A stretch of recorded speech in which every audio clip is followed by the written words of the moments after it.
పల్లె పండుగ 1.0 ద్వారా గ్రామాల్లో 4,300 కిలోమీటర్ల రహదారుల పనులు పూర్తి చేశామని ఉప ముఖ్యమంత్రి పవన్ కళ్యాణ్ తెలిపారు. 22,500 మినీ గోకులాలు, 15,000కు పైగా నీటి తొట్టెలు, 1,00,000కు పైగా నీటి కుంటల పనులు చేపట్టామని ఆయన వివరించారు. పల్లె పండుగ 2.0లో 6,700 కోట్లతో 53,382 అభివృద్ధి పనులు చేపడతామని పేర్కొన్నారు. 8,000 కిలోమీటర్ల మేర రోడ్లు, మరో 25,000 మినీ గోకులాలు, 58 కిలోమీటర్ల మ్యాజిక్ డ్రైన్లు నిర్మించనున్నామని ఉప ముఖ్యమంత్రి తెలిపారు. సాస్కీ పథకం ద్వారా కేంద్ర ప్రభుత్వం 2,000 కోట్ల నిధులు సమకూర్చిందన్నారు.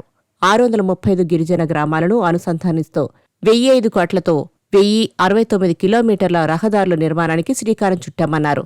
అడవితల్లి బాటలో కొండలపై ఉన్న గిరిజన గ్రామాలకు రోడ్లు వచ్చాయని, వారికి ఇబ్బందులు తొలగిపోయాయన్నారు. జలజీవన్ మిషన్ కార్యక్రమం ద్వారా చిత్తూరు, ప్రకాశం, పల్నాడు, ఉమ్మడి ఉభయ గోదావరి జిల్లాల్లో 7,910 కోట్లతో 5 ప్రాజెక్టుల పనులు చేపట్టాం. 2027 నాటికి వీటిని పూర్తి చేయాలన్నది లక్ష్యం అన్నారు పవన్ కళ్యాణ్.